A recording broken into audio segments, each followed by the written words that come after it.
Basically, after injuring myself, I lost the curvature in my neck, and it was actually went from a military neck to a reverse curve.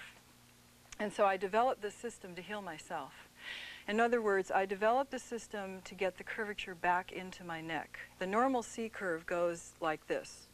You know, you have this sort of accent in this direction. It has a certain shape to it, okay? And once you lose that and it becomes straight and then it actually reverses, then there's a lot of problems with the structure and the muscles. They begin to tighten, a lot of discomfort. You're more vulnerable to injury.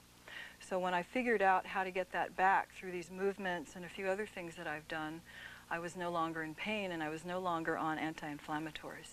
It's a very important exercise, and the reason being, Randall, is that what we're doing is we're talking about a very important muscle group called the sacrospinalis muscle group. And this muscle group originates here at the base of the skull.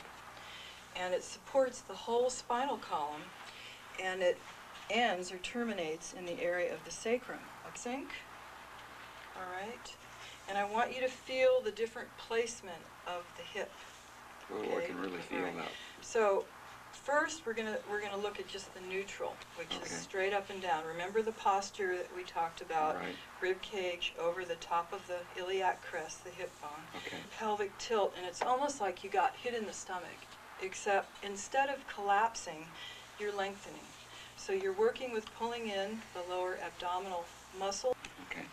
Okay, I want you to sink and find your neutral, go into hyperextension, neutral, back into neutral, and now pelvic tilt. Pressing forward, hands pressing away from the body.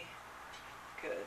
And I'm sure you feel that release. This is almost like a traction. It is a traction. Thank you.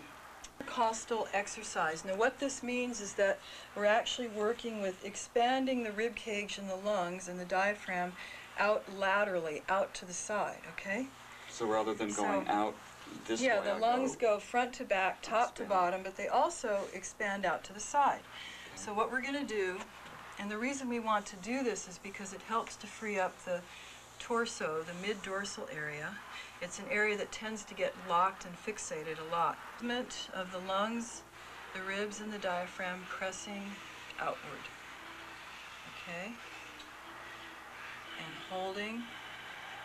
Good. And this breathing cadence is actually very important because it establishes a different kind of breathing time. Now, I want to ask you this too. Do you have to be in pain to do these exercises, or can you just do these exercises? No, you don't have to be in pain. As a matter of fact, what there are actually a maintenance system for the body.